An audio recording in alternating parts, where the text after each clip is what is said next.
Bom dia, sexto ano! Tudo bem? Como estão todos? Então, nossa aula de arte de hoje vai dar prosseguimento na questão da cerâmica grega, da arte grega. A partir do final do século VII a.C., começaram a ser produzidos vasos decorados com narrativas. Vocês se lembram da abertura de Hércules, do desenho? Vocês se lembram que na abertura os vasos, as figuras do vaso que tinham narrativa, elas cantavam a abertura do desenho Hércules? Então, essas narrativas mostravam cenas de ação com frequência, tendo a presença de animais, monstros, né? Na verdade, toda uma questão da mitologia grega, né? Hidra e outras coisas a mais. Percebe-se como as formas representativas foram introduzidas na decoração dos vasos, no frison. O que é frison? É decoração ou ornamento dispostos em série, geralmente em grandes faixas. Os animais são retratados de maneira praticamente igual e sem volume. Eles eram bidimensionais, o que deixa a ação leve e com menos dinamismo. Além disso, notamos que as formas geométricas desses vasos foram mantidas, né? Mesmo com dois frisões que apresentavam formas curvilíneas.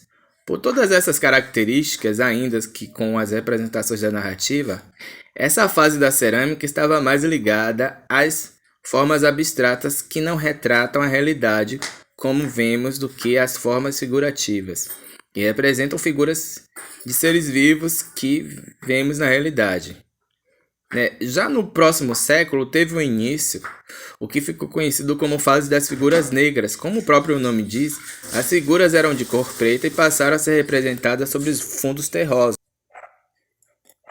Há um exemplar do vaso grego que vocês podem ver aí no módulo de vocês com figuras negras que nos possibilitam observar algumas das características muito recorrentes dessas fases. As figuras humanas eram representadas de acordo com o princípio egípcio de ângulo, com maior visibilidade, tronco para frente, membros, rosto de perfil. Cor mais clara para representar a cor das peles das figuras femininas e geralmente as mais escuras para representar as figuras masculinas, que tem a presença de motivos curvilíneos e forma geométrica. Por volta de 500 AC a.C., houve uma mudança nos cânones da arte de cerâmica grega. Eles começaram a apresentar figuras vermelhas sob o fundo preto, a qual vocês estão vendo aí na imagem, que também tem no módulo de vocês. Além dessa invenção de cores, a fase das figuras vermelhas trouxe outra novidade à cerâmica grega.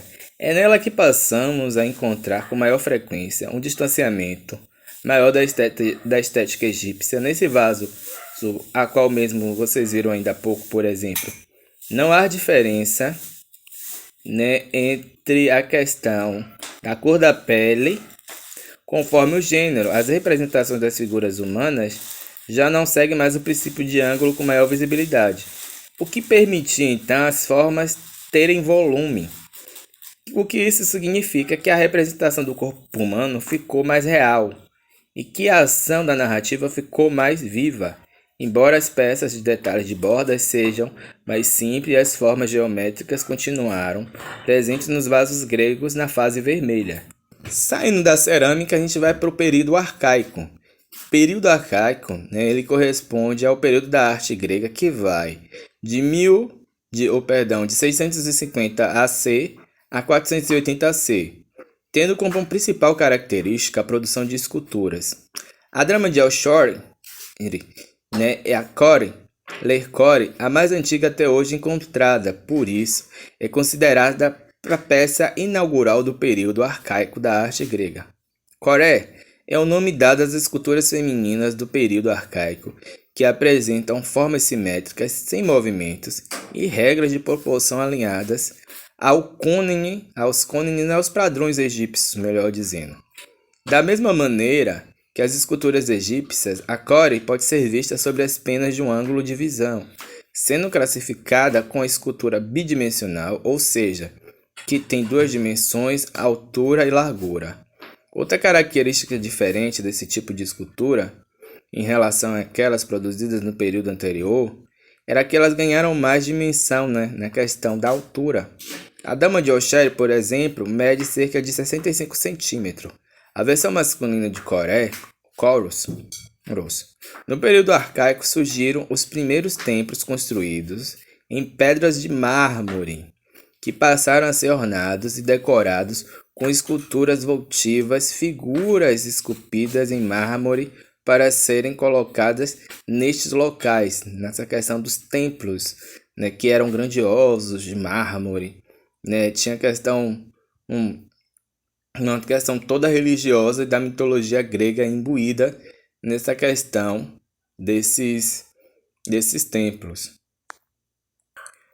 E uma questão das Corés é que elas eram feitas, né, para ser vistas sob apenas um ângulo e seguindo as regras de proporção muito próximas à da questão das esculturas, né, egípcias. Qualquer dúvida sobre a aula de hoje é só perguntar, tá bom? Tchau, tchau. Forte abraço.